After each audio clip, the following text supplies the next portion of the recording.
Hello, today we will discuss about software evolution.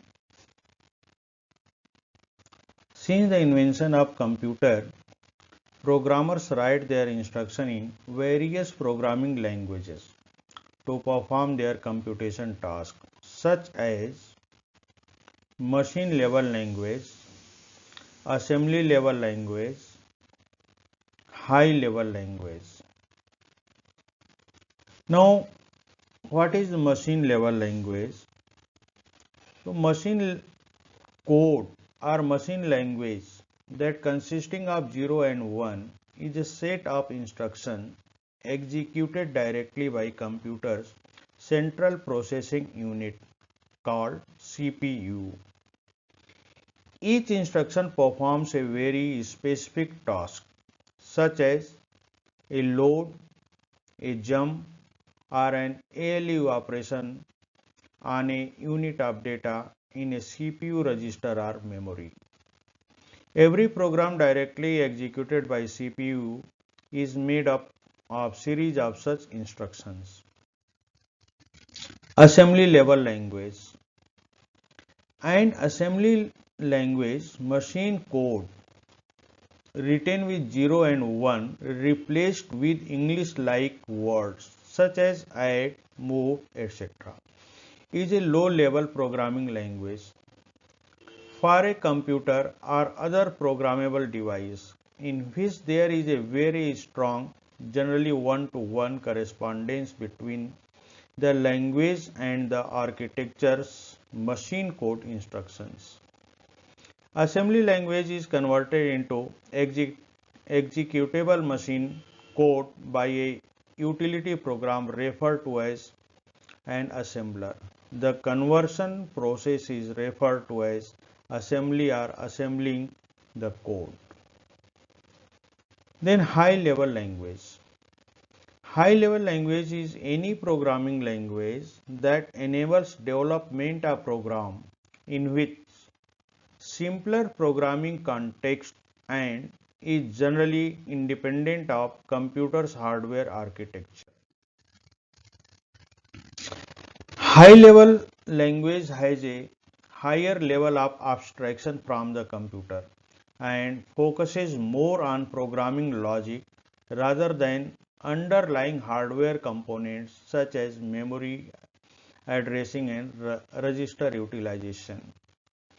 The high level programming languages are broadly categorized in two categories: procedure oriented programming called POP language and object oriented programming OP language. This diagram shows the evolution of programming language that starts from the machine language,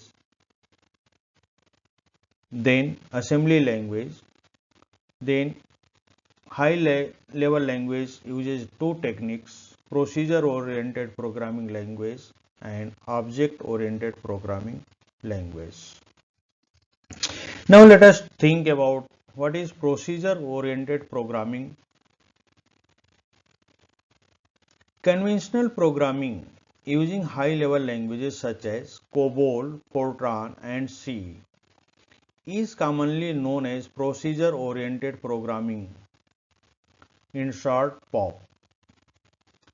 In the POP approach, the problem is viewed as a sequence of things to be done, such as reading, calculating and printing. A number of functions are written to accomplish these tasks. The primary focus is on functions.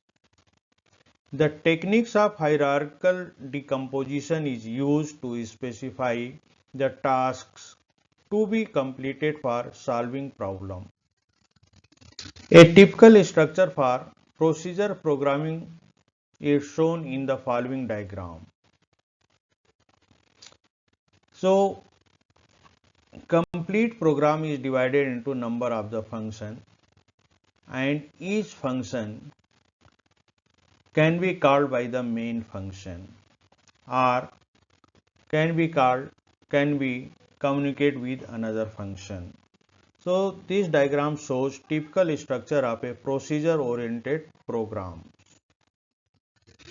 Procedure-oriented programming basically consists of writing a list of instructions, that is also called actions, for computer to follow, and organizing these instructions into groups known as functions.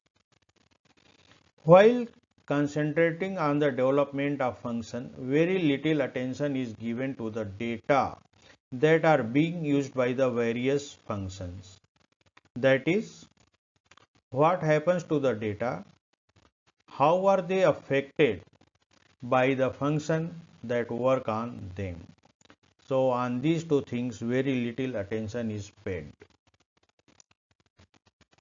So these become the drawbacks of the POP, procedure oriented programming language or technique. Drawbacks: in a multifunction program, many important data items are placed as a global so that they may be accessed by all the functions. Each function may have its own logical data. Global data are more vulnerable to an inadvertent change by the function. In a large program, it is very difficult to identify what data is to be used by which function. In case it needs to revise an external data structure, it also needs to revise all functions that access the data. This provides an opportunity for bugs to creep in. Another serious drawback is that it does not model real world problem very well. This is because functions are action oriented and do not really correspond to elements of the problem. Some characteristics exhibited by procedure oriented programming are: emphasis is on doing things, that is algorithm. Large programs are divided into smaller programs known as functions. Most of functions share global data. Data move openly around system from function to function. Functions transform data from one form to another form. Employs top-down approach in program design. So with this, that is with the characteristics exhibited by the procedure-oriented programming, we will end our discussion till next period. Bye and have a nice day.